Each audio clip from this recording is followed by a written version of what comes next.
I think that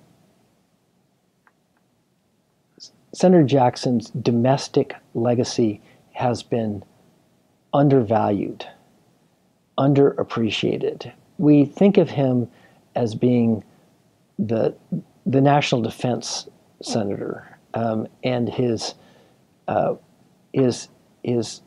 work, particularly with respect to Russia and the Middle East, has received a lot of attention. But he has an enormous legacy on the domestic side, starting with shepherding two states to statehood, Hawaii and Alaska, which, if you think about it, we think about the 50 states as having been around forever, and that's not the case. I mean, he brought Alaska and Hawaii into the Union, within the modern era, and in particular, he did much to shape the Alaska of today.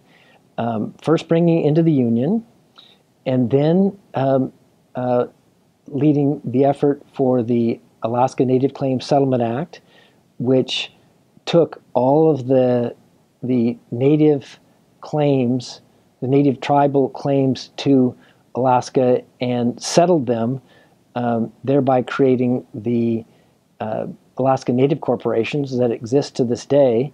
That in turn made possible the Trans-Alaska Pipeline from Prudhoe to Valdez, which was at the time an enormous energy project, and then later he was the leader with respect to the Alaska National Interest Lands Act, which put millions of acres into various forms of protected status, either as national parks or as wilderness areas. People talk about Teddy Roosevelt being a great conservation leader, and it's true, he was. But in terms of the number of acres that were protected under their respective watches, Senator Jackson's accomplishments far outstrip President Roosevelt. And now, granted, President Roosevelt was working in a different period with different politics, and but Senator Jackson is second, only to Teddy Roosevelt, and maybe on a par with Teddy Roosevelt in terms of his public lands work, not only in Alaska, but the Wilderness Act of 1964, which started a process in each of the 50 states to define and protect wilderness areas. I mean, that was a huge piece of legislation, which today is protecting a enormous part of our natural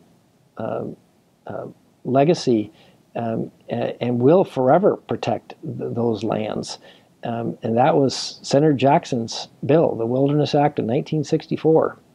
And so that whole domestic side of Senator Jackson's portfolio of accomplishments, I think, deserves a lot more attention from future students and historians.